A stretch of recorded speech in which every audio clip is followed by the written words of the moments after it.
Welcome, welcome, welcome to the Wild Yoga Tribe podcast. I'm your host, Lily Allen Duenas. Together, we'll talk about the world of yoga and we'll talk to people from around the world. Join us for authentic conversations about the global yoga ecosystem, and we'll cover yoga philosophies and methodologies along the way. Inhale, exhale. We're about to dive in.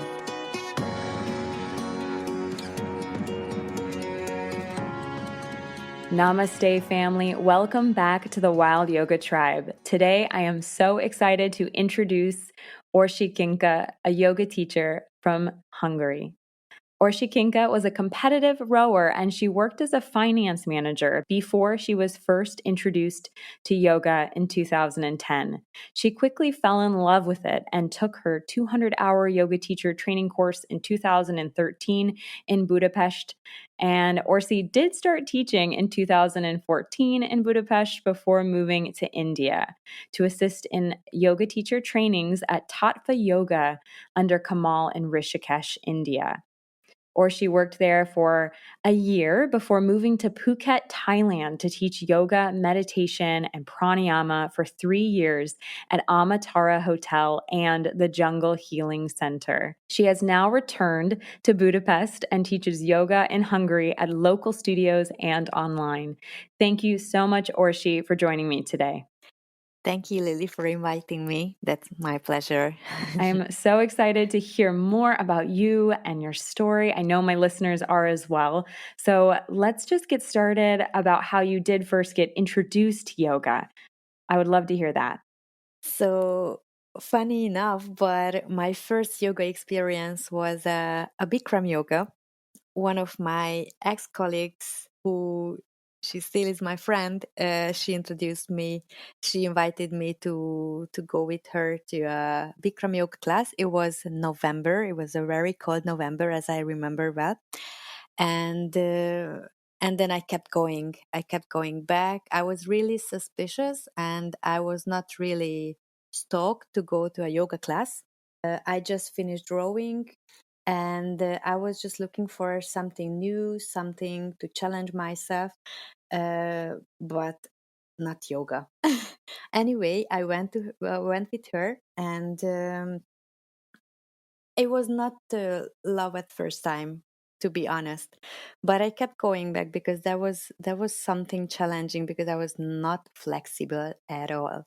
I went back many times, and then I realized that I would need a little bit more.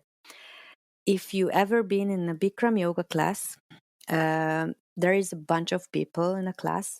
There were around 60, at least the studio where I've been, and less instruction, less adjustments, personalized. So I reached a point when I needed to have a more personalized guide, more personalized guidance. What to do, why we are doing specific postures, why we need to look into specific directions, and so on and so forth. And then I found a smaller studio in Budapest, and that was the time when I started falling in love with yoga. It really helped me a lot, because around that time I've been working in the corporate sphere, and it really helped me to keep myself in track with all the other things which is happening outside of the office, and with myself, and with the harmony of my body and mind. That's so great. I've never practiced traditional Bikram, but I have practiced hot yoga that was using a sequence very similar, but with some small adaptations. So I know the challenging elements of that as well. So Orsi, how do you feel? I know you kind of mentioned it, but I'm curious, who were you before you started practicing yoga, and how do you feel that it has changed or transformed or evolved you?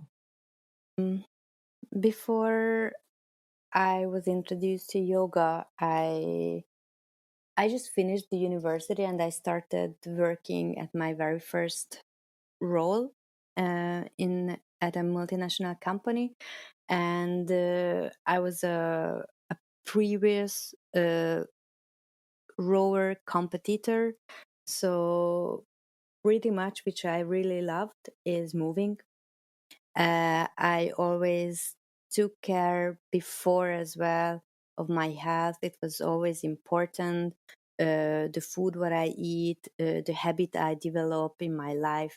I never imagined ever in my life that I will be in a teacher role. Let's say like this. I I consider myself an very introverted person who doesn't like to be in the center of interest of any. The person who, if there is a friend get together, will not be the one who has the strongest voice and is the center and kind of leading the events or inviting a bunch of people at her home and hosting them. So I'm not that one.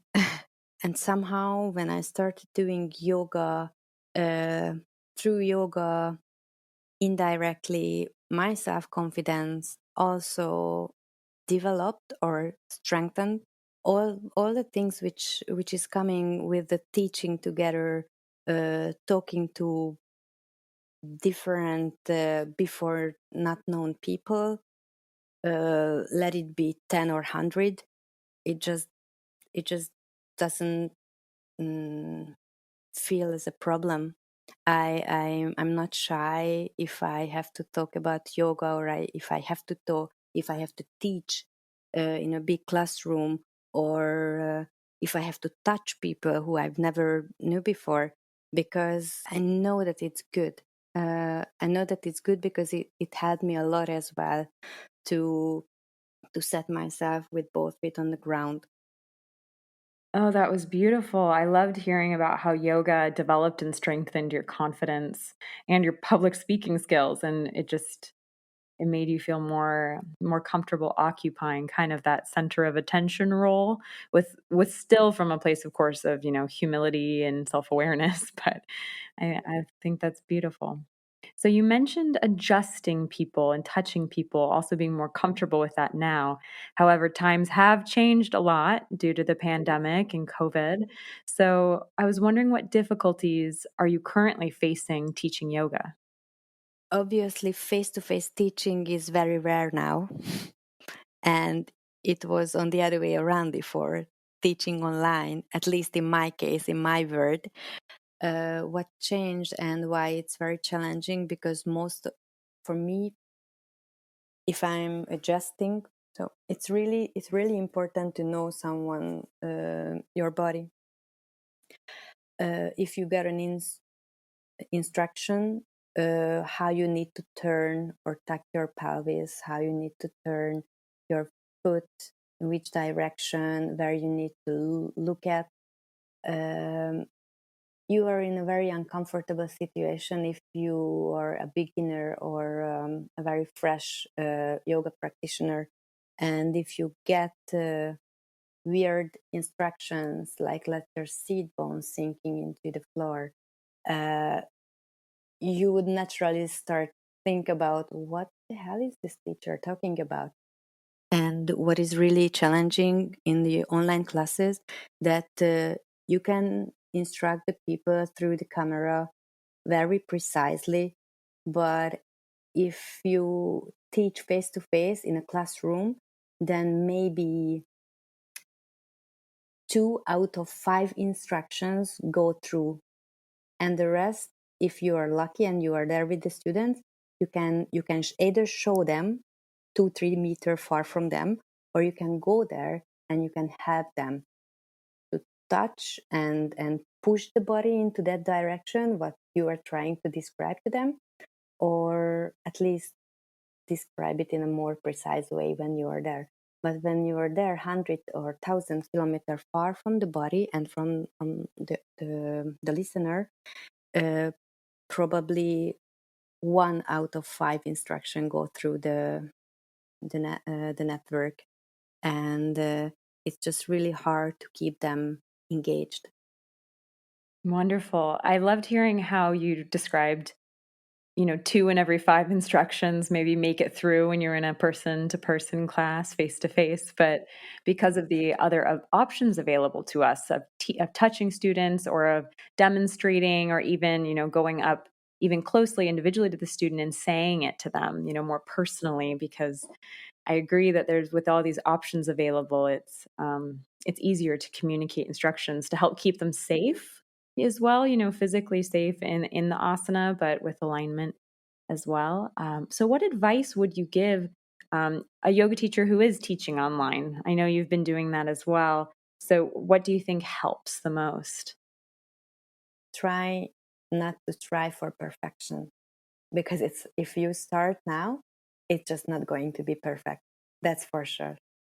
And regarding classes, how you teach, how you instruct, I think you need to instruct much more precisely, and you need to go into the details much more than in a class, because you have less chance to show the students, because the students will see it in a very small picture.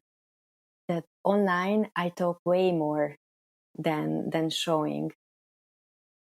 I do the classes when I'm teaching. I also do the classes parallel as I'm talking. So since we're in the conversation in the realm of teaching advice, I would love to hear just what are your top 3 pieces of advice you would offer to the next generation of yoga teachers? It's good if you're a yoga teacher, it means you already completed 1 or 2 courses. You as a new and fresh yoga teacher, uh, you want your value is not going to be greater. The more paper you have, the greater value you have as a teacher. I think there is not too strict correlation in between of these two things. But what is more important, how much hour practice you put into that paper, because that paper probably you will get within a week, a month, 22 days. Usually the 200-hour teacher training, so it's about 20, 22, 3 days long. That's not the period where you become a yoga teacher. Your experiences, good and bad, all together will make you a yoga teacher. The people, the practitioner who you are sharing with your experience will make you as a yoga teacher. So that's one of the things is practice. You become a yoga teacher, but it doesn't mean you can stop practicing, because you teach your own practice. You teach from your own experience. Your own practice is going to be your best teacher. That's one thing. The second one, which I already mentioned in terms of the online yoga, don't strive for perfection. It just doesn't make sense. We are human. And perfection is also very relative. You think you will consider someone, you will have your own preferences, other students will have their own preferences. You maybe will not be the best teacher for someone, but for the other ones, yes. There will be students who will come to your class and will never show up. Maybe they also stand up in the middle of your class and they go out. It's not because you are not good. You can't control, and it's also in the Bhagavad Gita, right? You can't control the others, how they think about you, how they feel about you. The only thing which is under your control is your own feelings, your own thought processes, your own actions. How it will reflect in others or how it will reflect in the future, it's a totally different thing. Yoga, just like as a personality, is a never-ending story. It's always under construction, let's say like this as well. The only certain thing is change. The way as your personality is changing, that's the way as your practice and that's the way as your teaching will also change and evolve. Be flexible enough that you will be open to change, open to adjust them in the future. And if I want to put it in a nutshell, this third one, I would say that trust the process. That's so powerful, Orshi. I love how you're saying, like, go with the flow and say yes to opportunities. And I really feel like you've lived that story yourself. I mean, you completely changed your life from competitive rowing and a world in finance in Budapest and Hungary to now having traveled the world teaching yoga. And I can't believe that you taught for 1 year in Rishikesh alongside Kamal, and then for 3 years in Phuket. I mean, I've never like landed for so long for a teaching opportunity. For me, maximum has been 3 months here and there. What is it like to teach yoga in a different country other than your own for such a long period of time? India and Thailand, or the experience which I had in India and Thailand, you can't mention them in one page. It's totally different. When I went to India, I knew where I go. I knew where I'm engaging, because I used to go there a shorter period of time for a couple of teacher training classes, courses. So when I went back at a time when I also stayed there, that was my plan. I planned that. I really wanted to go there and deep dive into the teaching. And I wanted to live there in India just to absorb the culture and to feel what other people try teaching us, to experience it on my own skin. Being in Tattva, or being in that one specific yoga school, felt like you're living in a bubble. Rishikesh as well feels, if you ever been, if the listeners ever been there, it feels that you are in a bubble. You are in kind of a fairy tale, let's say like this. Everything feels or seems perfect, even the noises, even all the cows on the street. It feels just okay. And being there and teaching there was, well, talking from the distance now, it feels perfect. Uh, it was challenging because obviously you were not Indian when you were teaching there, and you were not Kamal in that school, in the specific school where I was working. And it was really challenging to let yourself accept by the group where you needed to go to teach, because I thought I'm going to assist, but it turned out after a couple of months that I'm going to teach in courses, not just assisting next to a teacher.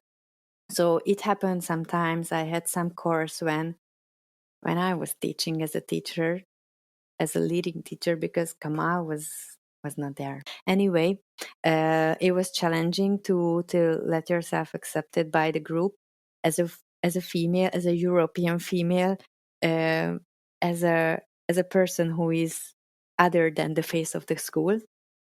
That 1 year, in terms of my knowledge, in terms of my existential life, it was really uplifting, and I got, I think, all the best. I took all the best what I could from there. Thailand was way more challenging for me. First of all, that was the first time when I went there. That was my first time being in Thailand, and within Thailand being in Phuket. And Phuket is really touristic. Well, India and especially Rishikesh was all about yoga. It was really easy to keep my own practice, and it was also easy to teach in that traditional sense of yoga. In Thailand, it was much more difficult, because the energies which surrounds you, the people who you met, who you meet there, uh, they are not specifically into yoga. They're not specifically into that gentle, more spiritual or more sensitive, let's say like this, or mindful way of life.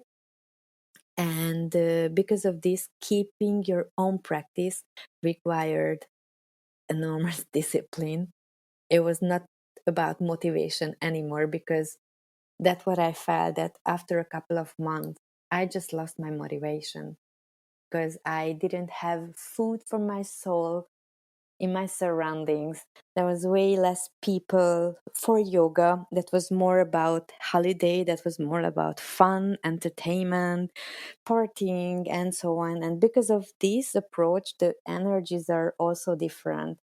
I really had to have a very strong discipline and faith in my practice. Teaching wise as well, you really needed to focus on how to wrap this whole yoga story to people, to feel, to let them know that it's it's important, not because of meditation, not because of all the incense, not because of all the stories what they can hear from Eat, Pray, Love and other movies, but it's really about their health. It's really about their focus. It's really about their sleep. It's really about the quality of their life, and these and about stretching. If I want to go back to a gross physical body, that how important to keep the body flexible or keep the body, the range of motion of your joints healthy. And so I needed to follow a totally different approach to be able to find my voice in Phuket in that area. I understand that kind of pull of the party or the pull of the social elements where people are trying to get you to stay up late and to yeah, to drink something or to whatever the happens. So all the noise there, big shopping malls. It doesn't have to be a party, but really big shopping malls, beach full of people.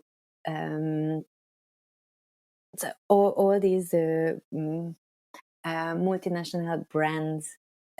This exposure, it really makes you much more alert, and your focus is getting scattered again to 100 other places.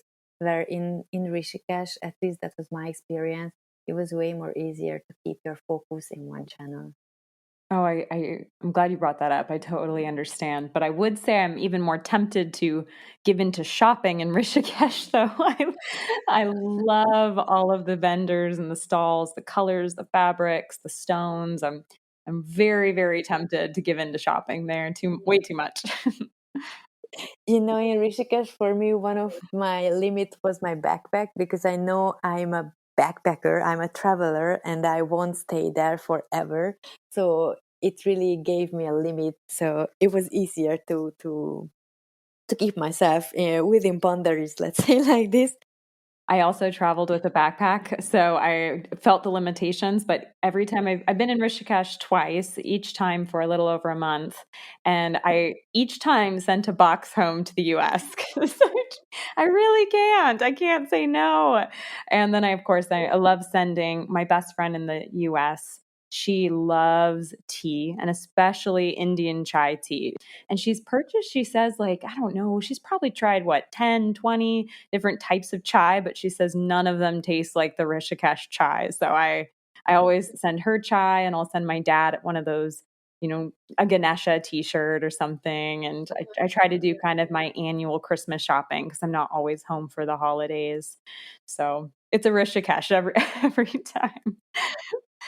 I miss that now that we are talking about. I really miss it. Me too. It is such a special place. I agree. The energy, the atmosphere, it is it's just in the way, the pace, the flow. I mean, there's cows and there's scooters and there's some honking and there's some dirtiness, of course, but it is so much easier to focus on your practice and on your traditions. And I feel so like soft and melty, like Yeah, yeah, it's yeah, so yeah. special.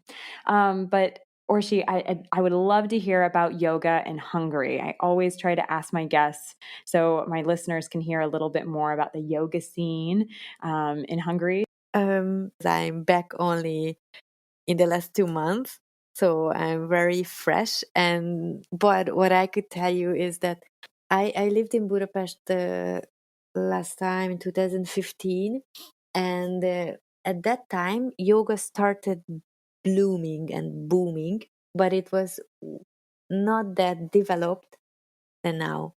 Now what I can see, And of course, now many studios are struggling because of the pandemic, is that there are yoga studios or these very cozy home apartment yoga studios. When an apartment is transformed to a yoga studio, there are plenty.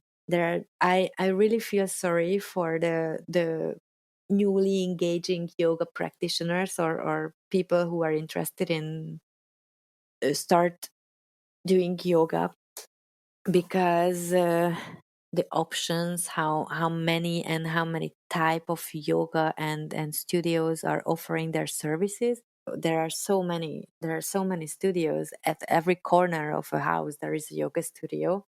uh, I'm exaggerating. There are many places where they are advertising themselves as a traditional hatha yoga studios. um, but which is the most popular is, I guess, is the dynamic flow yoga or flow type of yoga. That's what I think. And I'm talking against myself, because I that's a good chunk of my practice, which I practice by myself at home, mostly Ashtanga. That's one of the practice which I call myself. That's my practice. But what is really popular is the more fancy, specific or extreme flow yoga, dynamic one.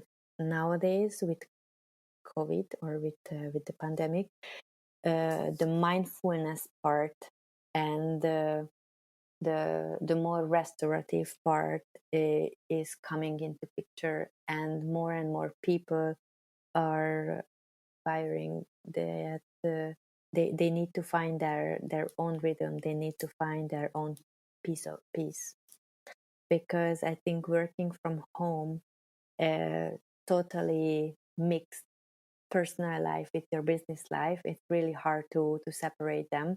And it, one of the things which can help you to separate private from your business life, even though they are happening in one physical place nowadays, is mindfulness, is that you consciously aware about what you are doing, how long, how much you still need to work, when is the time when you need to just stop and start living your own life in the same physical space. How not to bring home your work, however you are working at home or from home. And for that, I think more and more people start to looking for yoga, and the soft part of yoga, the more mindful part of it, which is meditation, or at least this kind of guided meditation, this kind of yoga nidra type of meditation. When I left 6 years ago, then there was a boom. Places opened and started kind of selling the dynamic part of yoga, which is an exercise type of yoga. But through that, I think that was a necessary step, because that was the way as a more wider network got exposed by yoga, and now they are a perfect audience where you can introduce the more traditional and the more mindful part, because now they are ready to accept that kind of approach. Before, going from a gym, going from aerobic or any type of other sport, if you want to push this type of approach to others face, they would much more resistant. Now that they kind of did some yoga, now they are ready to accept all the other which can come, which yoga can offer, which is not just the movement but more the focus, the concentration, so meditation and breathing. This is the phase where we are now in Hungary. No, I see that, and I think that can be very true in most of Europe and in the US too. I think the dynamic, flowy, very aesthetic, very creative. Yeah, it's really entertaining, you know? It's Instagram yoga too. It's where you do, it's not even where you're just doing a practice one asana or one pose of breath. It can even be where you're speeding it up and doing a time lapse. So it looks like, oh, she's doing 5 poses in 1 second. So I think that is very attractive to people, given social media, given also the fast paced kind of style of our lives. I think we're just used to moving quicker. Plus, most of the people, we are multitasking. We we needed to learn how to multitask if we wanted to survive, if we wanted to be better in the society. And to catch that mind, we needed to get a more faster practice. But I think that now that we kind of familiar to this, and we are kind of able to move with the pace of our thoughts, now we kind of reverse the process, and now through the movement that we are start slowing it down, the sequences, the flows, there are more and more hatha flow coming into picture, which is a flow still, but it's a much more slower flow than a dynamic flow. So through these movements, now we reverse the process and we try to slow down the mind through the movement. I think before we wanted to catch up with the thoughts, and now we try to slow down the thoughts with the movement. Yeah. And I feel like there's such a beautiful lesson to learn, especially in practices like yin, where it's like there's nowhere to go. You are here for 5 minutes in this one, Supta Baddha Konasana, you're just laying down in butterfly, and you do not move for 5 minutes. Accept that, embrace that. There's a point where it's painful, maybe a little uncomfortable. You have to just say, I'm gonna stay. It's okay. I'm okay. And I think it's a great practice to learn not to run away, and also to be satisfied with not moving around a million miles a minute. And how would you describe Hungary to somebody who knows nothing about your country? Well, Hungary is a very tiny country, which is, I guess, famous from the spa bath, and also from the wine culture, and also that Hungarians are really welcoming. However, not many of them can speak English properly, but a part of this, they are really welcoming. um, this is a country where you can travel. You sit in a car and you travel in 2 hours, and you arrive to a different country with a different culture. You just need to hop in your car and travel 2 hours. You are in Croatia, or you are in Austria, or Serbia. Wonderful. And I ask this question to all of my guests. How do you describe yoga? What is yoga for you? Or if I just said the sentence, yoga is, and then you fill in the blank, how would you how would you fill in the blank? Yoga is an approach to life. Is the way as you look for things. Yoga is for me being aware of your own life, and this is a never-ending story. As I mentioned, as a person, as a personality, you are changing all lifelong. Your perceptions, your experiences, your expectations will change. Your body, the shape of your body, your skills, um, your abilities will change through the ages. I think yoga is a tool which helps you to perceive the contrast between your expectations and between the reality, what is. And at the same time, yoga as a tool gives you strength to accept, and strength to work with these contrasts and to transform it. So, Orshi, how can people get in touch with you, or how can they learn more about your offerings? So I have a Facebook page, Enjoy the Breath. I also having Instagram account for that.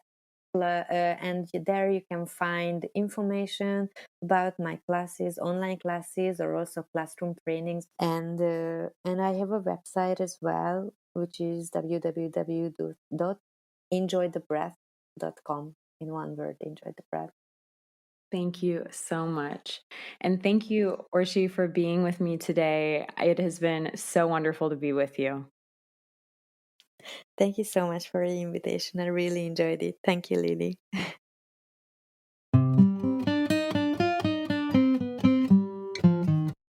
My conversation with Orsi Kinka, a yoga teacher from Hungary, was so fruitful as she offered up advice to the next generation of yoga teachers. Of course, Orsi also shared her story, as well as how yoga transformed her into a more confident and vibrant person. I loved Orsi's definition of yoga. Yoga is being aware of your own life. Yoga is a never-ending story. Thank you for tuning in to this episode of the Wild Yoga Tribe podcast. Be well. Thank you for being on this journey with me. It has been a privilege to be with you. I know that your time is precious, and I am both humbled and honored that you chose to spend your time with me here on the Wild Yoga Tribe podcast. As you are on your own inner journey, remember that you are not alone. There are so many of us on this path to awakening, this path of self-discovery and expansion, and we are right here alongside you. Remember to hit subscribe so that you never miss an episode. And if you feel called, please share this episode with someone that you think could benefit from it. Leaving a review would also be so appreciated. If you're on social media, I am there too at the Wild Yoga Tribe. You can tap into all the amazing resources on my website, thewildyogatribe.com, and you can meditate with me on Insight Timer and get your flow on with me on my YouTube channel, where I've recorded free yoga classes.